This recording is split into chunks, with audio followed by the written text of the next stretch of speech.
Just want to apologize because it's about to be a mess of an episode, I think. For me? You're apologizing to future me? Apologizing to future you because, yeah, it's just going to be... All over the place? Yeah. All right. Well, hey, everyone. I'm Hallease, a digital storyteller and filmmaker. And I'm... Allegedly. Oh. I am. Kind of. And I'm Christopher Mr. Hallease. Yeah. There's two Halleases. Yep. What? And the men are not all right. The men are not all right. No. All right. Is that the roll of music part? Well, then Yeah, the men are not all right. we introduce ourselves and then you say, and this is the StumbleWell podcast. Oh, all right. My bad. You want to go again? You can cut it. You can cut it. Now you can say it now. You're right. That is how I've done it before. That is how editing works, isn't it? You trying to tell me? Are you mansplaining to me editing right now? And this is the StumbleWell podcast, where a couple that you know talk about things. Marriage, relationships, and other such things. Roll the music.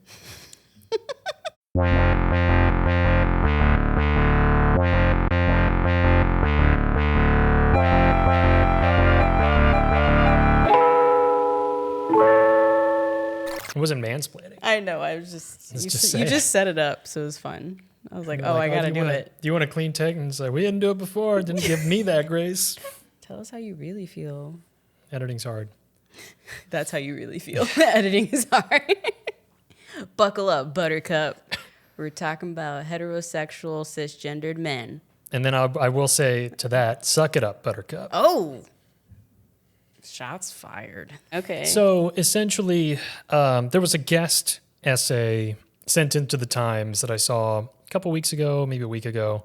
All the criticism that we're leveling upon single women or single mothers needs to be pulled back and recontextualized, not to criticize women and question why are they single. If you turn the lens to the men, then you realize that it's not the cisgendered women having issues necessarily. They're putting forth the effort, but it's the men that are either not stepping up to the plate, but they're just not taking ownership. To allude to the beginning of the episode, or the opening line of the episode, they're not doing okay. And so why is that? I mean, we're not going to come up with a solution, but we can wildly speculate. I don't know. I'm just going to start off by saying I don't know what I can really add to this conversation because I'm not a single woman. Oh, we're going to need you to. Huh? I'm going to need you to do some lifting. I mean, sure. I'm just saying, like, I don't know how much I can really add to this conversation because I'm not a single woman. This is all hearsay, though, because you have single friends. I do have single friends. Some. Yes, I have single friends. But it also gives me just kind of like a damned if you do, damned if you don't vibe, too. You know what I'm saying? Like... Yeah. Because I'm definitely not going to sit here and say that marriage is easy. You know? Especially when you get married as young as we did. There's a lot of grace that's been levied on both sides of this table. Yep. Towards the other. Yep. So, you know, but I do find it interesting because it's like, it makes me realize like how big of an age we're both at now. Because I feel like sometimes I do forget how old we are. All of my gray hairs with second, third, and past the motion on that. And so I forget that because then I'll talk to my friends, heterosexual friends specifically, about dating, and it still comes off as very childish, childlike.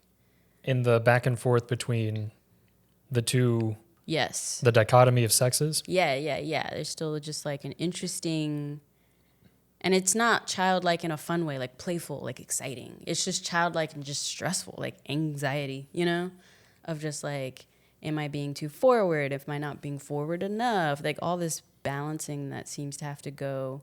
Let me not scare them away. Yeah, so it's almost, oh no, let's not use that analogy. But yeah, you don't want to scare them away. Yeah. And it's like, but you're here to do the dating thing, so right. Why would you get scared? Exactly. You wanted commitment. It's very strange. Like, I mean, anecdotally, one of my good friends just went through a breakup with somebody, and it has really seemed like they were actually really getting very close and like, really just starting to take each other seriously in the relationship. He seemed very mature based on what she had told me anyway, Yeah, I remember having candid conversations with her about being, when she was still actively in the relationship, and being like, I've been waiting 5 years to find someone like this.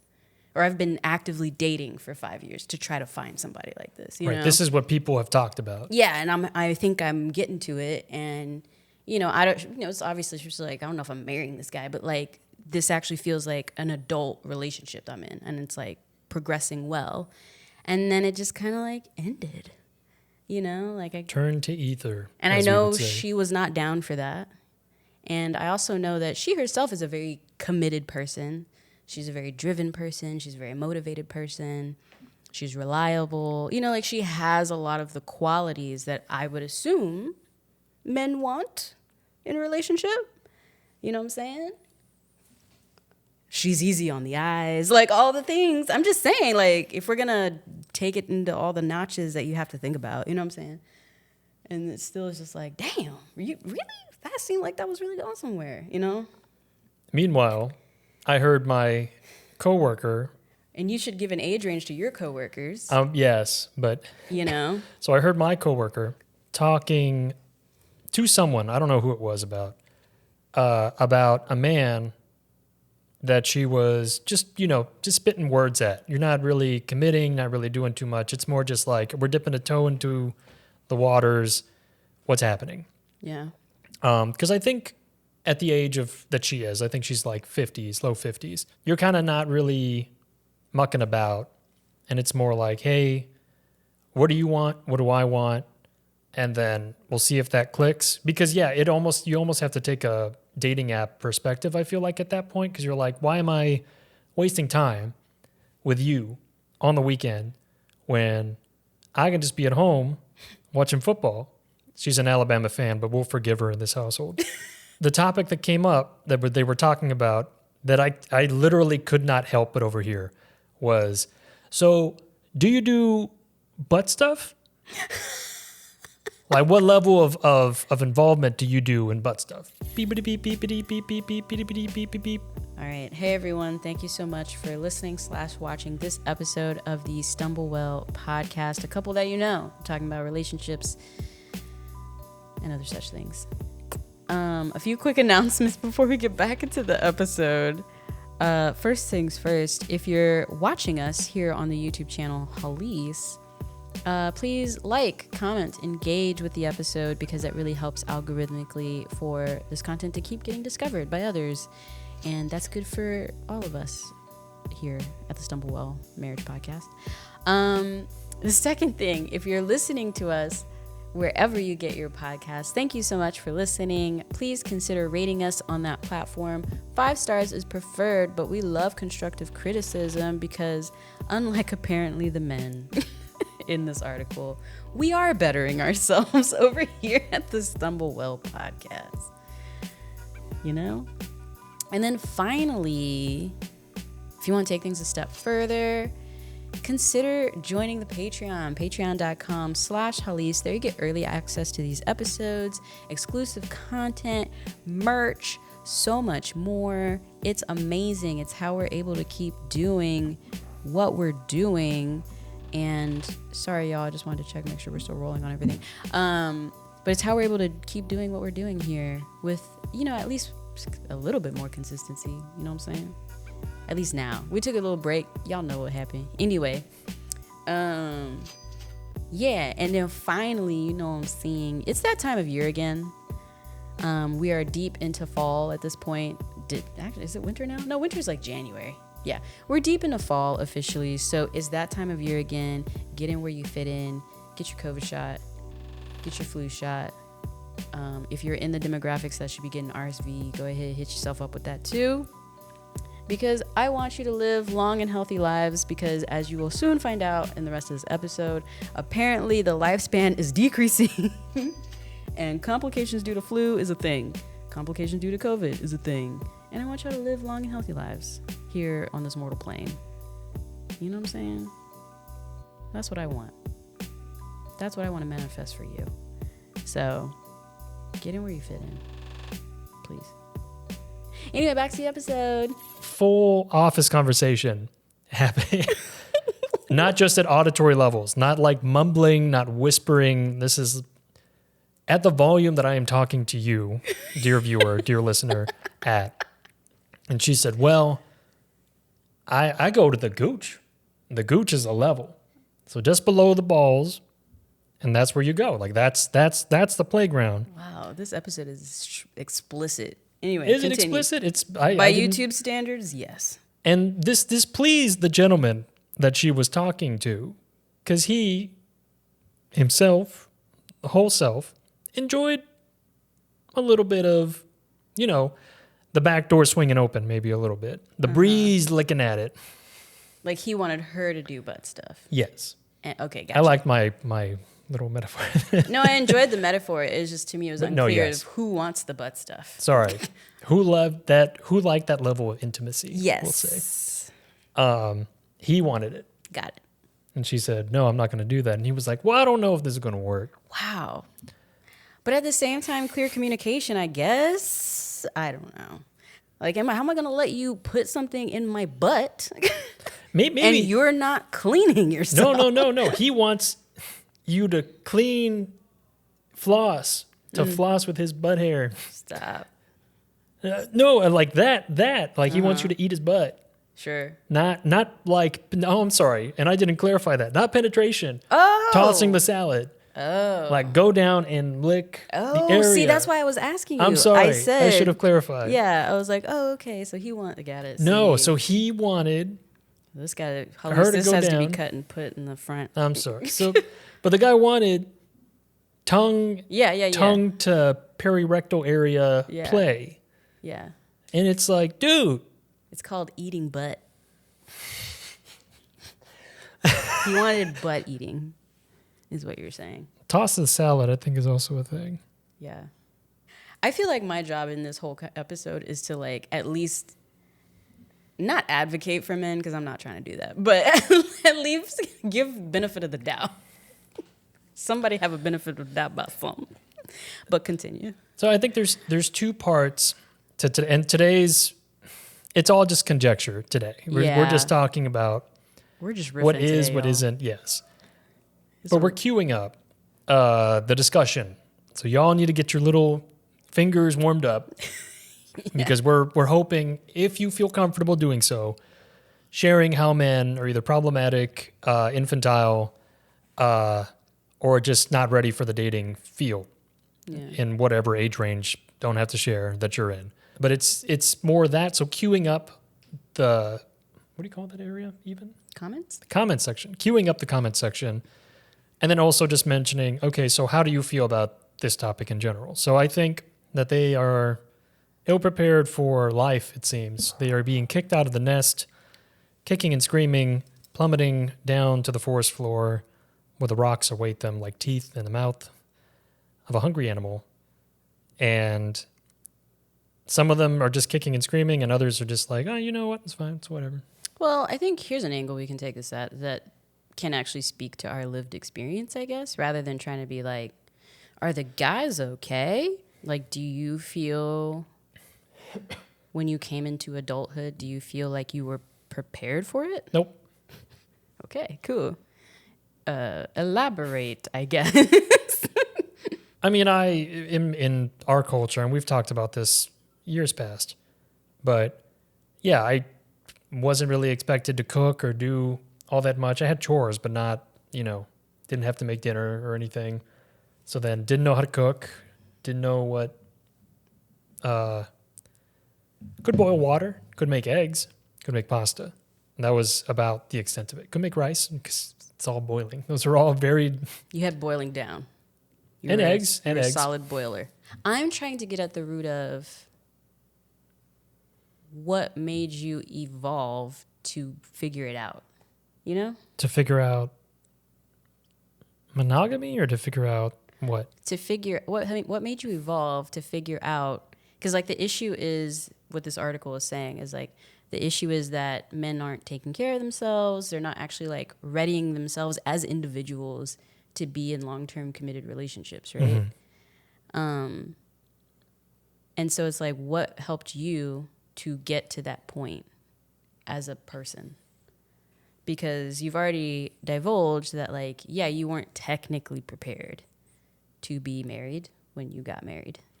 I was just tired of you seeing me as less than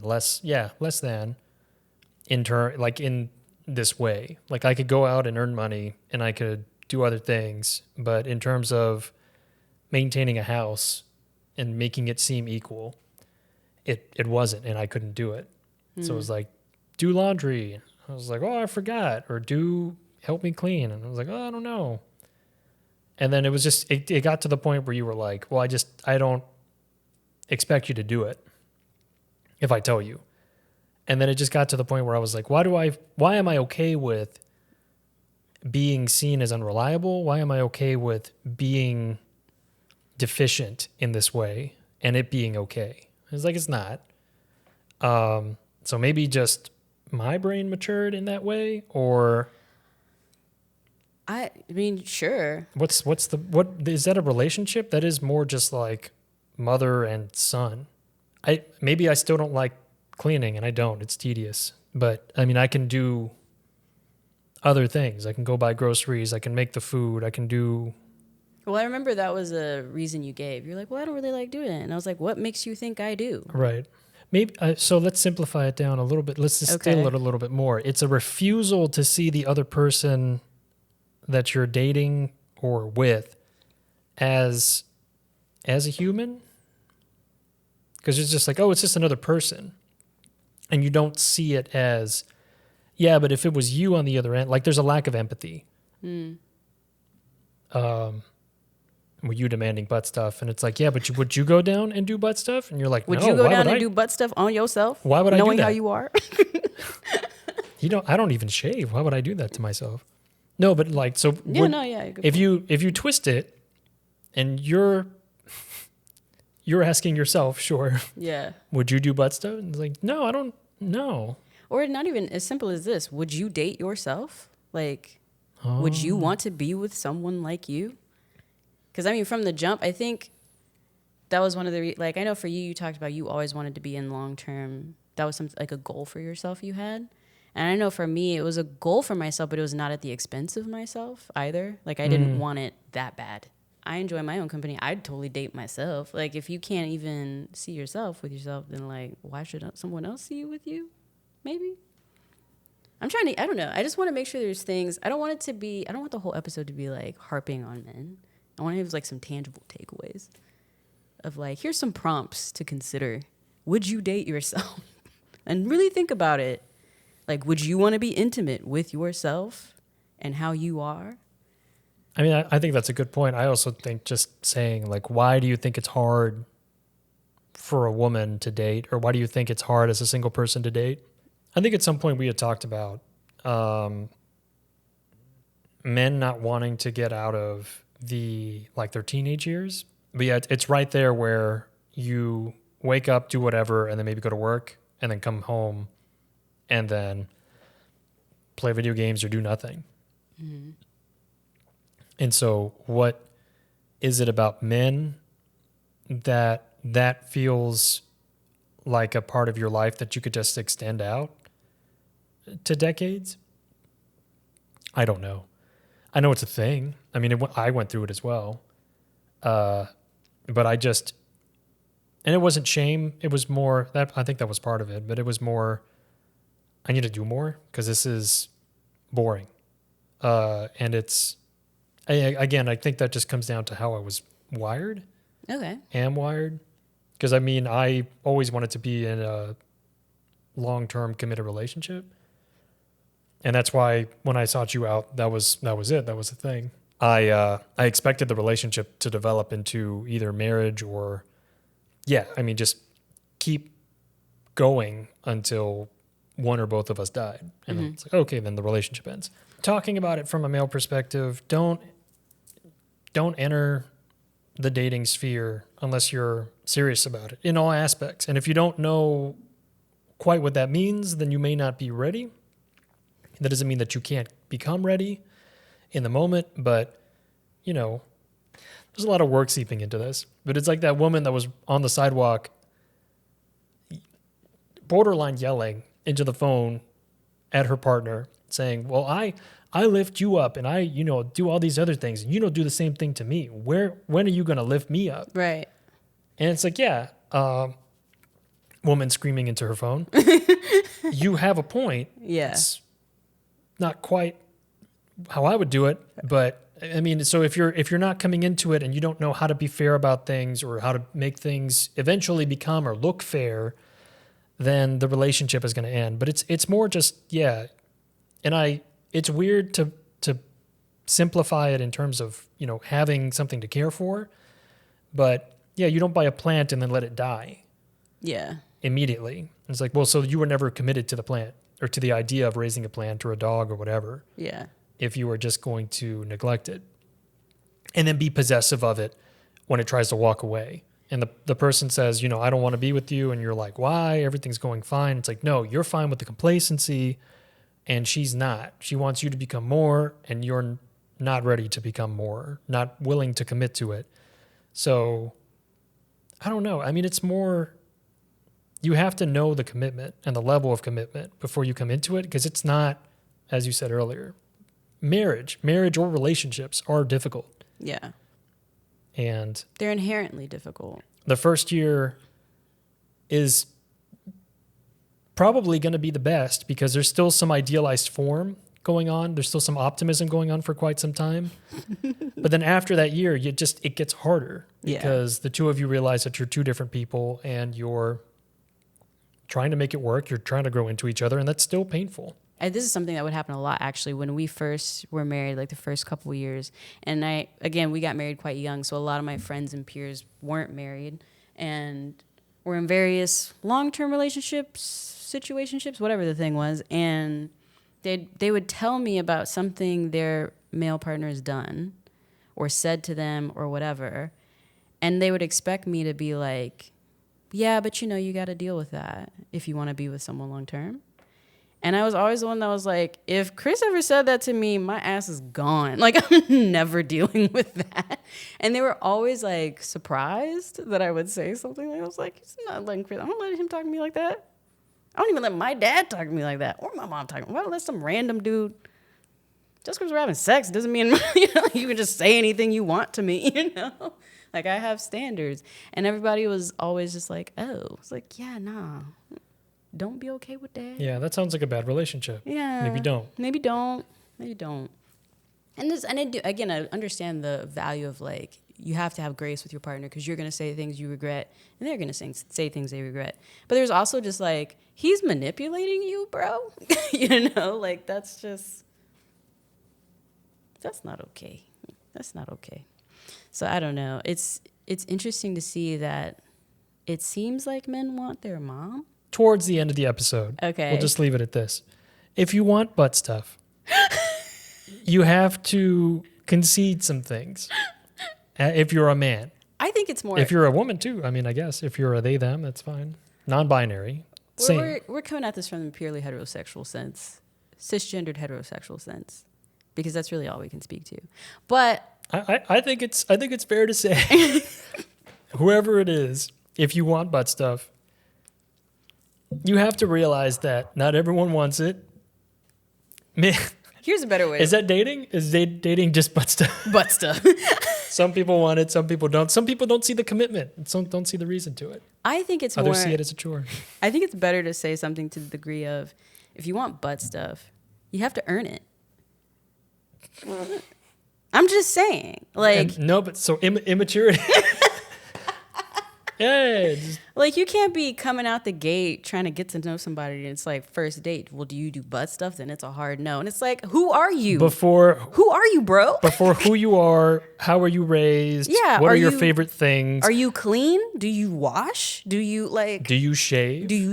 Like, you talking about you want butt stuff on the first date, but I don't even know who you are. Why do you think it's hard as a single person to date? How hard is it? Because I feel like there's a lot of the audience that listens in trying to get tangible takeaways. Yeah. But there's only but so much that you can do for yourself, on yourself, when you go out there and try to engage somebody who's put no effort in. Right. Yeah. It can't and be. won't. Yeah. It can't. But then at the same time, obviously, you don't know how much they've put into themselves until, you both get semi. Until you both get semi going with it, I suppose. Like. Some of it's just right off the bat, but Well, yeah, if you're right. if someone's just first date, you do butt stuff or not, then it's like, okay, you're obviously not in it for the same reasons I am. You know what I mean? But at the same time, I don't know. I think it can take a while. Sometimes I think it can take a while to see someone and know what you're willing and not willing to change about yourself for them, maybe. Right.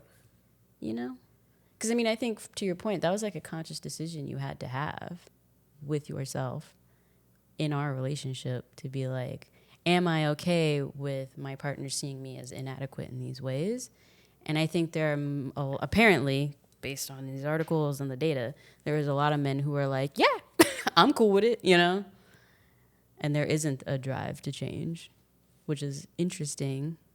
Because to me, it was like, the times where you have told me, like, I don't like it when you do this, or I don't want this to happen. It's like, oh, shit, okay. Because I've yet to have anything you've asked me to do where I was not willing to try, So it's like, but why don't you want to try? If you claim to want to be with this person. Right. That's sad. So do you want to be with this person? Or do you just not want to be alone? That's different. I hope this episode is salvageable. I don't know. I think as soon as you said, "Oh, I want to do you want to do a podcast?" and we had like 48 hours, I was like, "Oh no." It's like, "Oh sure, what of?" "Oh, the topic that you brought up." I was like, "Oh no." I don't know if it's all that good. It was good in the moment, but well, you also mentioned like the data, like you had mentioned that men are dying younger now too. Oh, that was a completely different article, but yeah, in the US. I did find it interesting while you're looking that up. I did find it interesting. I appreciated that the article mentioned the idea of like stop blaming single mothers and like essentially stop blaming single mothers and like poverty in general, especially when like to help curb this issue of male drift that's happening. A lot of it can actually be solved with policy. It all kind of points to how patriarchy in general sucks for everybody. Because here's another thing that's interesting, right? For you, was part of it realizing you needed to adjust yourself, realizing like, if I don't adjust myself, this person is potentially going to leave me. Yeah, actually, yes. And then I have to start all over again and learn how to be vulnerable with someone again, all over again. Like all those things that I think socially women have built a lot of structures around. Like I have a lot of intimate and vulnerable relationships with other women because it's not frowned upon to do that as a woman, whereas men don't. So it's like, who do you have the deepest conversations with?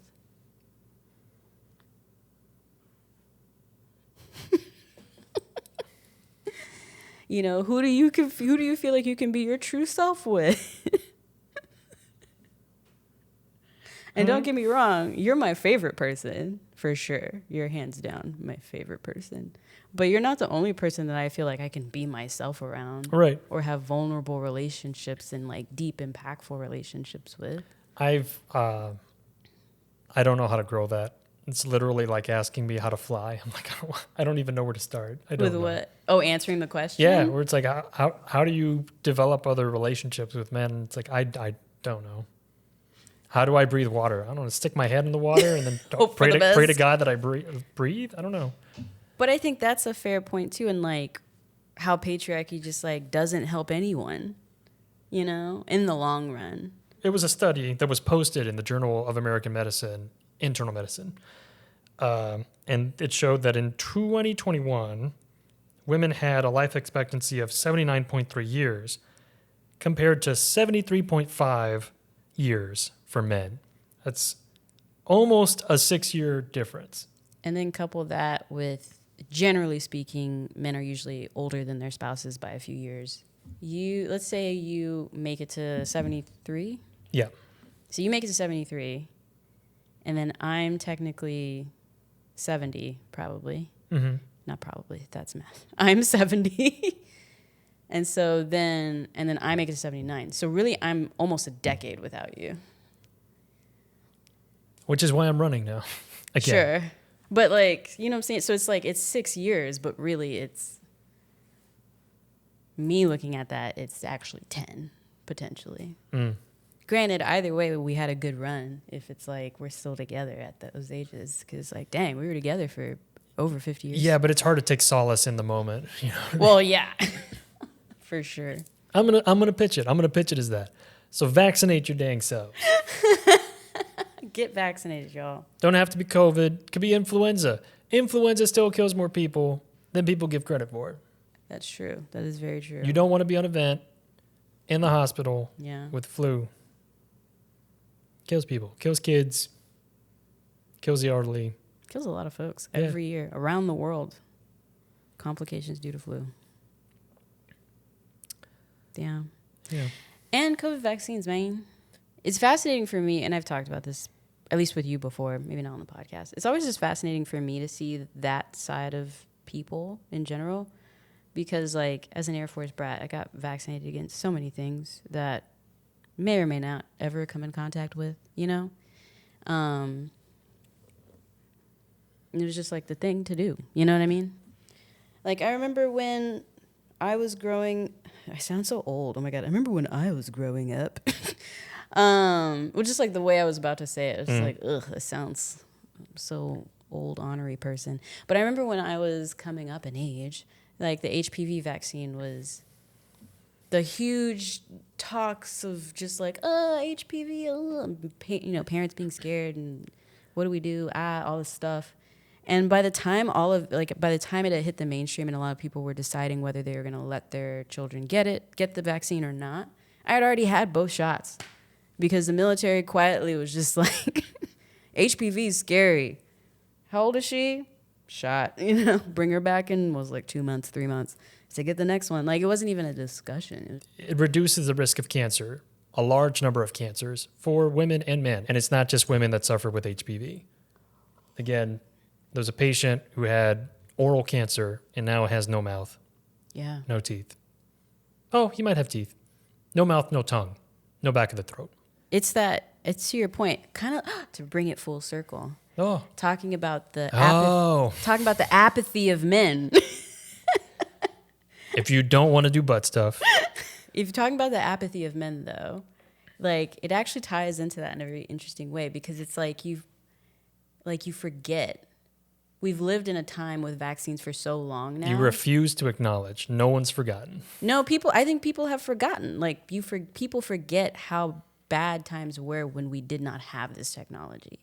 Of like how many people died just cause all the time. Like, I remember when COVID really got going, and I remember I was talking to my grandma, and she was like, you know, I haven't seen people this scared since polio. And I was like, polio, bro? Polio?